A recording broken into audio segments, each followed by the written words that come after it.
I find a man who I can identify with in John chapter 9.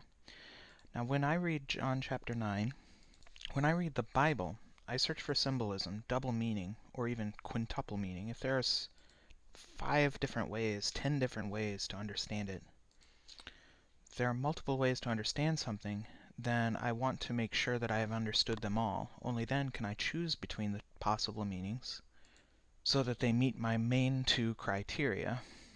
Those 2 criteria are that they remain in that they are in the realm of what I believe is possible, and they are in the realm of what I hope for. Though I can believe by faith in the unseen, I cannot believe by faith in something I plainly see is not. So here in chapter 9 of John's Gospel, we see something truly unique so far. Jesus says something truly amazing. He says, "Neither this man nor his parents sinned." How often does Jesus testify that a person has not sinned? I don't know exactly, but we'll call this a rarity. This man's parents have surely married and had a child. So if you believe that the act of conception is sinful, then his parents sinned. Or if you believe that the act of conception is not sinful, then perhaps this blind man is also born of a virgin mother. As for what I would be able to simultaneously believe and hope for, is that 2 married people having a baby is not sin. So the next thing I want to point out in this chapter is a bit of symbolism. Jesus spit on the ground and made some mud with the saliva and put it on the man's eyes. Jesus put mud in this man's eyes. What is this man to do if Jesus puts mud in his eyes? Well, Jesus tells him what to do. He says, "Go, wash in the pool of the Siloam." So the man went and washed and came home seeing. So here's my question. Did Jesus really heal this man, or did the man become healed by washing the mud out of his eyes? Well, there's no question here. I mean, the answer is very clear. Well, no, it's not that clear. Healed by washing the mud out of his eyes. As far as the story goes, Jesus put mud in the man's eyes, and the man went and washed it out. At what point did the healing actually occur? That's not entirely clear. In my opinion, which I weigh according to my definition of faith, I think this man was healed not by getting the mud in his eyes, but by washing it out. I also believe that most of John's Gospel is attempting to do precisely this, to put mud in people's eyes so that people can wash it out in order to be healed. It is not, in fact, the spit and mud that heals you, but the washing out of the spit and mud. So the man went and washed and came home seeing. His neighbors and those who had formerly seen him begging asked, "Isn't this the same man who used to sit and beg?" Some claimed he was. Others said, "No, he only looks like him." But he himself insisted, "I am the man." "How then were your eyes opened?" He replied, "The man they called Jesus made some mud and put it on my eyes. He told me to go to Siloam and wash. So I went and washed, and then I could see." "Okay, where is this man?" they asked him. "I don't know," he said. So they brought to the Pharisees the man who had been blind. Now the day on which Jesus had made the mud and opened the man's eyes was a Sabbath. Here is something else I feel is symbolic in this text. It seems that in John's Gospel, virtually every miracle Jesus does is on the Sabbath. When John says the Sabbath, does he mean the 7th day of the week, or any day on which he perceives God as resting? So what I'm asking is this: was John a deist? Did he believe that the living God acts every day working hard for his kingdom? Or does he believe that God has been asleep for the entire history of mankind, leaving us to our own devices? So when John's Gospel says the day on which Jesus healed was a Sabbath, I have to ask, couldn't this question have been asked any day of the week? The Pharisees also asked him how he had received his sight, as though on a Monday, Tuesday, Wednesday, Thursday, or Friday, they would have been like, oh, he gave you your sight. That's great, as long as it's not on Sunday. Um, He put mud on my eyes, the man replied, and I washed, and now I see. This man's being honest. He's not saying how it happened. He's not saying that it happened when Jesus put mud on my eyes. He's not saying that he's. But he definitely did start to see after he washed. He did not see while there was still mud on his eyes. The man says he started to see when he washed off the mud that Jesus had put in his eyes. They turned again to the blind man. What have you to say about him? It was your eyes he opened. The man replied, he is a prophet. They still did not believe that he had been blind and let me stop there.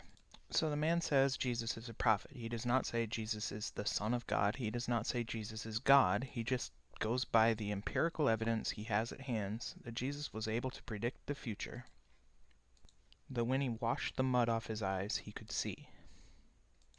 The parents said, we know he is our son, and we know he was born blind, but how he can see now, or who opened his eyes, we don't know.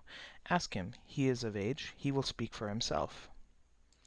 Okay, now Jesus has already said that the blind man's parents are without sin, but John here accuses them of lying out of fear. John says his parents said this because they were afraid of the Jewish leaders, who already had decided that anyone who acknowledged that Jesus was the Messiah would be put out of the synagogue.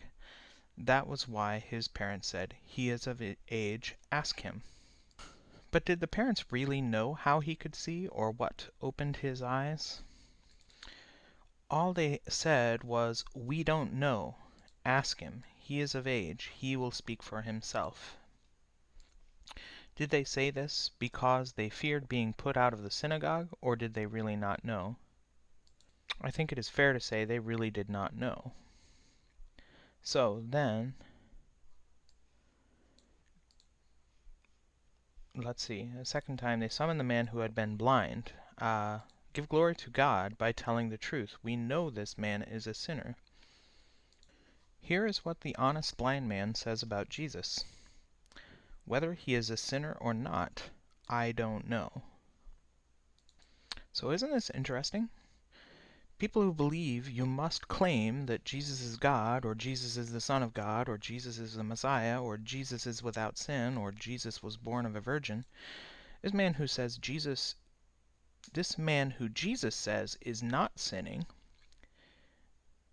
is a man who says he has no idea. He has no idea whether Jesus is a sinner.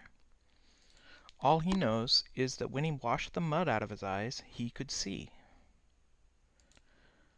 Then they asked him, what did he do to you? How did he open your eyes? And he answered, I have told you already, and you did not listen.